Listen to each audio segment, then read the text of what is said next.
all set. Okay. Well, good morning, everyone. Charles Fillmore wrote in his book, Christian Healing, "The power to see in spirit is peculiar to faith. It is that which perceives the reality or substance of spirit." I'll admit this quote didn't make a lot of sense to me at first, so I broke it down, looking up the meaning of the key words he used. Charles threw me with the word peculiar, but peculiar can mean characteristic.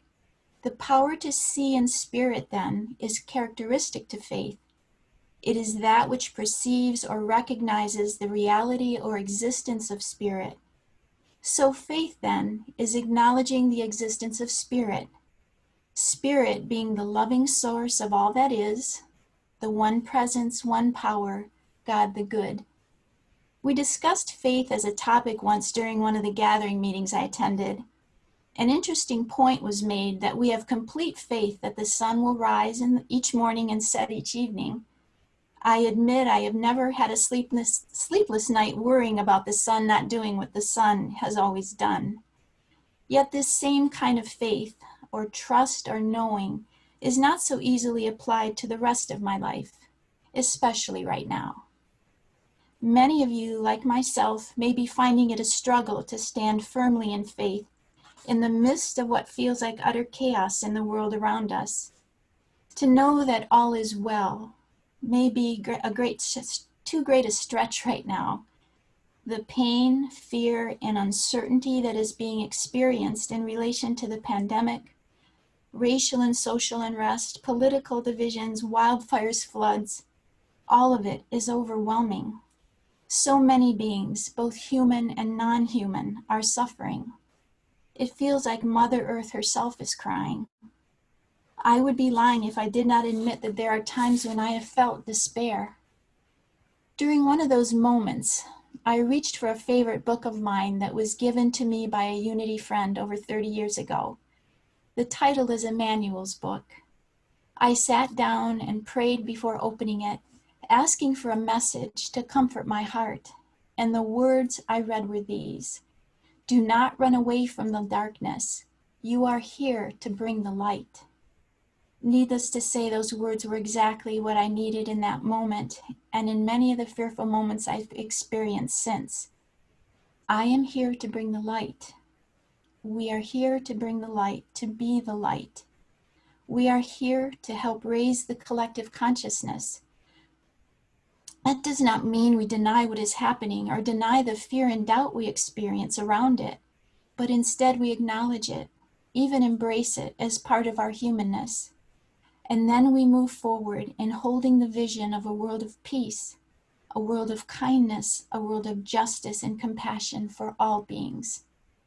Through prayer and meditation, our spiritual lens brings our faith, our knowing into focus. We are guided and supported in what is ours to do. I don't believe any of us are here at this time by accident. Instead, I believe we are each part of the divine order which is bringing awakening and healing to ourselves and our world. We are each bringing our light. Thanks.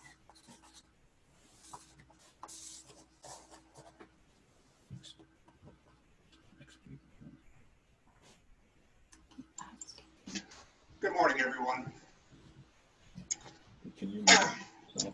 The questions that I have for reflection as we're going into our World Day of Peace are prefaced by another writing by Charles Fillmore.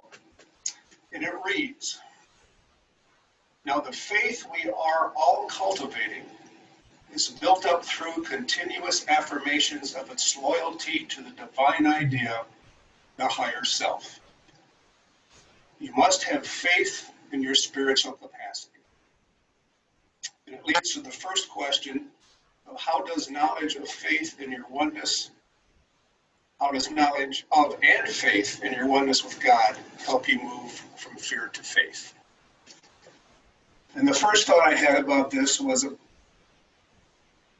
within the last 5 years or before the last 5 years, I would not have been able to answer these questions because I had no concept of a higher self.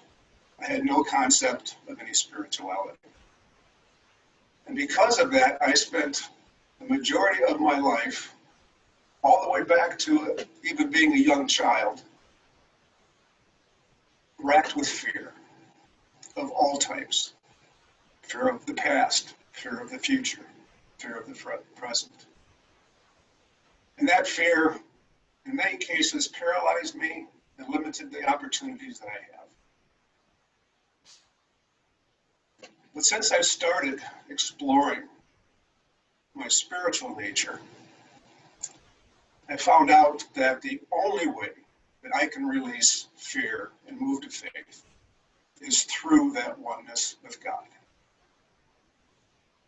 That in that oneness, I have the strength, the power, and the capability to address the fears that I have and move beyond them, even if only for a moment.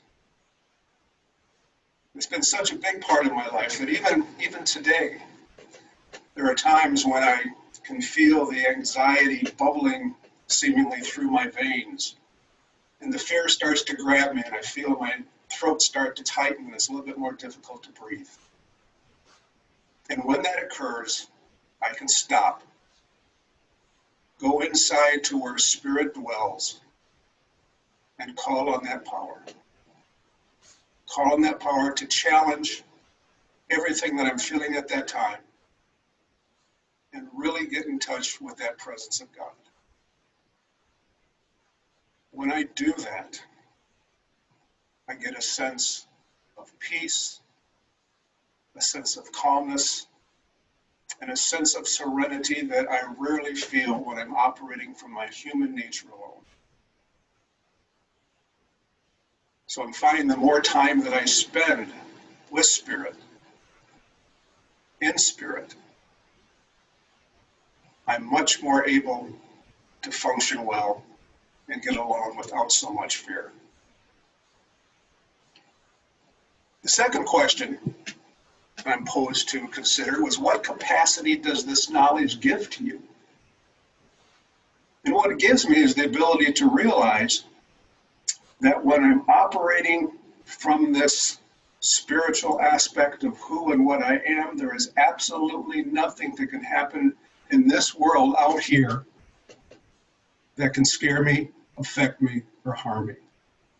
Because as a child of God, there is nothing else that I need other than what's already inside me and available to me each and every day of my life if I tap into it. And that knowledge might not rid me of fear, but it does give me the capacity that for that moment at least, to be free from it, and at peace with myself. The last question I have is, how do you hold your mind faithful? And for me, this is a very straightforward and a very easy answer, and that is through prayer. For years, I was intimidated by the concept of prayer because I thought it had to have specific words, specific phrases, had to sound lofty and somehow holy. That wasn't me. That's not the way I felt. That's not the way I thought. That's not the way I talked. What I've found over these last few years is that the only thing that's important in prayer is that it be honest and that it be authentic. It doesn't need to be wordy, doesn't have to have any certain phrases. And that many times, the short, direct prayers for me are the best. Things like, help me. Also, thank you. And one that I've been using a lot over the last 6 months with everything that's going on that Marianne talked about. What do I do now and how do I do it?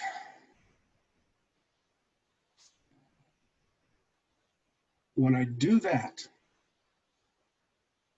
and do it consistently, it helps to foster that feeling of faith and lets me move from fear into faith much more consistently and much more confidently. knowing that that support is always there. I came across a daily word reading from August of 1991, which really sums up much better than I just did how I feel and how I use prayer. And I just want to read a couple of sentences to you. Every positive, uplifting, faith-filled thought is a prayer. And in prayer, we are open and receptive to Spirit's presence and power, and we are blessed. That's certainly how I feel. When I go to prayer and I'm honest and authentic, it places me in the power and protection of Spirit, and it's how I can release my fear and cultivate and grow and move to faith. Thank you.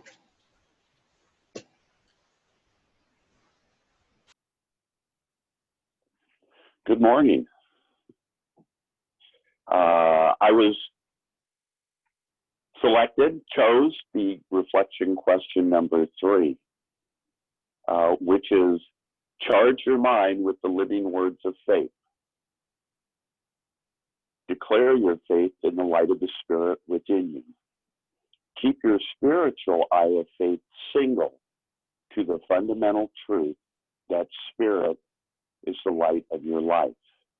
And this is from Myrtle Fillmore and the Unity Archives. What immediately came to mind is a well-known verse from Matthew 6, verse 22. And Jesus said, the light of the body is the eye. If therefore thine eye be single, the whole body shall be filled with light. And when you're a kid hearing this for the first time, it's like, wait, I've got 2 eyes. I don't have a third eye. I don't have a single eye. And then I get confused with if your eye offends thee, pluck it out and get rid of it. Now I look at it, as do others, as I had to look this up and see what the meaning is about this. And there are many translations from the Greek to the Hebrew, from the Aramaic to the English. The one that resonated with me the most is that your single eye is your consciousness, your heart, your being. And that what we focus on, what we think about, what we concentrate on is what is brought into our experience. Friday morning, I was not in a good place. You know, I started my day reading the news and reading commentary of it and listening to everybody argue on social media. And I refrained from joining that conversation, which is a start for me, and went to work and was not having a very good day. The work was fine. The job was fine. I was not. My consciousness was not. So at one point I was taking a break and going to the cafeteria. And as I was walking down the halls, I looked around me, my immediate circumstances. And I said, there is no violence. There's no demonstrations. There are no protests. There is no conflict here. Right here, right now, me and my coworkers are working together harmoniously to help our patients, to take care of the people entrusted to us. And that started the shift of where my single eye, where my mind, where my consciousness was focused. Later in the day, I went over and saw Marianne, as she works at the hospital as well. And she says, Cal, how you doing? I said, not good. I'm in the death spiral. I'm in the death scroll, where all you see on the media and the news and the radio is all the conflict that's going on right now. And she said, it's difficult. You know, she agreed with me that yes, these are difficult times, but we're going to get through it. We need to put our our faith where it needs to be. And I told her, I said, this is this question that I'm supposed to talk about. And it was just so immediate for me to say, yeah, keep that spiritual eye of faith single to the fundamental truth that spirit is the light of your life. That spirit is the focus. Spirit is the source. Spirit is what is within me and within everyone. Whether I agree with them or not, whether I like them or not, that's still the truth. And when I put my mind to these things, my consciousness changed, my experience changed. Later on in the day, as the day went on, even those few little moments of thought shifting of my consciousness to where am I at right now? What am I experiencing right now? It's not conflict. There are no riots in the hospital. Nobody's getting tear gassed. And it began to shift. By the time I left work, I was in a great place. I was in a good place. That single eye had focused and shifted. And my experience shifted. So Saturday morning, I get up. I had a lot to do. I have to go buy a bunch of green chilies to roast and go have breakfast with my daughter, social distance breakfast. Driving down the back road to get to Chum's Corner, I looked at the fields. I looked at the blue sky and the clouds, farm animals. I said, there is no riot here. There is no conflict here. Right here, right now, I'm in northern Michigan, and it's a beautiful day. It's a beautiful day. And yesterday was a great day. I got things done. I had a great social distance coffee club with my daughters, which we do every day. And we discussed some of the events that are going on around us. We also talked about spiritual beliefs and moving past this time, holding on, because I share my unity stuff with them. They know me pretty well, that we're going to get through this and we're going to get past this. And we don't have to start each day with looking at negative news and the negativity. We're not going to run from it. But as Bob, I think you said earlier, we're supposed to bring the light to it, man. We're not supposed to run away from it. We're supposed to be the light. We are the peacemakers. We are the ones, even if it's only in our little corner of the world, our little office at the job, our interactions as we go about our day. We're the ones radiating and generating and sharing that peace and giving other people the opportunity to see that we don't have to buy into the stuff that's going on. Yes, there's difficulty. Yes, there's conflict. But we can get to a higher, better place and get through all this. And that's what I have to say about that. Thank you.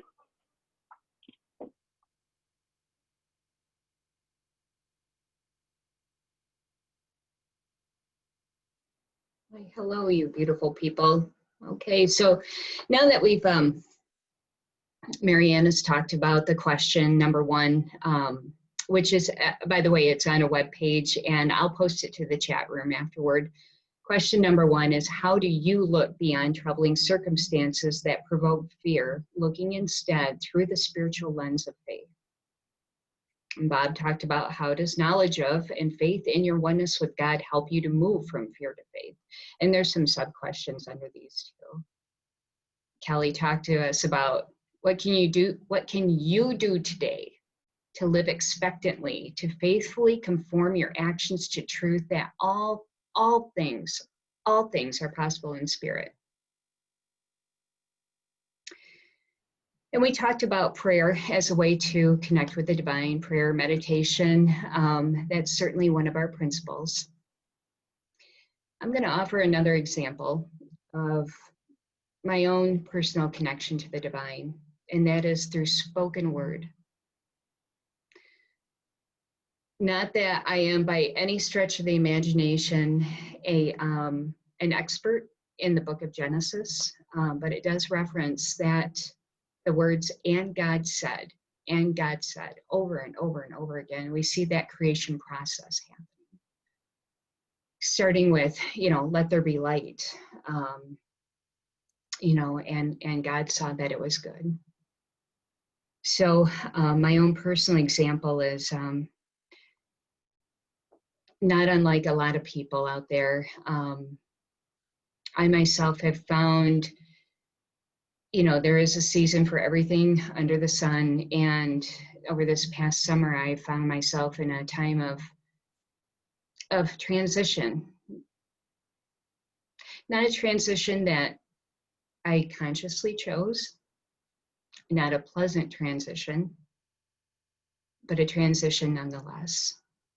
And we're taught that in times like this is when the rubber hits the road. So I'm going through something very personal as far as transformation, loss, grief. And it was in July that I also found out through some tests that I have this health challenge that was presented as an opportunity. And I call it an opportunity because this health challenge forced me to reprioritize all the things I had running in my life. My businesses, my studies, my work, this, that, all the things that were on top, and things shifted quickly. A person can find themselves really discombobulated in a time like that. So I took that opportunity to go to the beach, Lake Michigan. I was there on a Sunday afternoon, and there was nobody else on the beach, all dunes. So I found myself walking the beach and walking the dunes and just talking out loud to the divine, the spirit, in a raw sort of what the heck kind of way. I might not have used those words, but and I also talked to my mom. She's been passed for 20 years. She loved Lake Michigan. It reminds me of her. And, just kind of catching up on everything that's going on and using that time to reconnect with the divine. And I was speaking to the divine.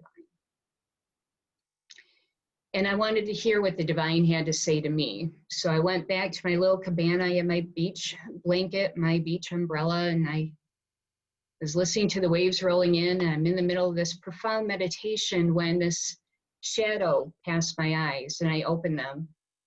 And there was an elderly gentleman standing there, and he smiled at me and he nodded. There's nobody else on this beach, mind you. So I nodded back, and he came over and he started talking to me, and he was a great storyteller. He lifted up my spirits. He asked me what I was doing there, and I told him in a generic sort of way, that I was going through a troubling time. And he told me a great story about his own life and how he came through it. Now, along the way, he told me that he was 71 years old. So I thought about that. And he talked about perspective, the gift of perspective, and how he came through it and how he is today. And I found my own vibration really lifted by this guy. And then he went to leave, and he turned around and he said to me, by the way, I don't think I introduced myself. My name is Terry.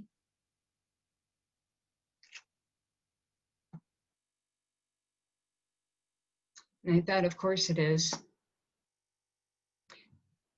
Sorry. That's my mom's name. There's nobody else on that beach the rest of the afternoon as the sun set. And So what I just want to encourage all of you and offer all of you is take the time not only to speak to God, but to listen as well. I really believe that the divine is talking to us and through us every single day. For me, it took a reprioritization of my life.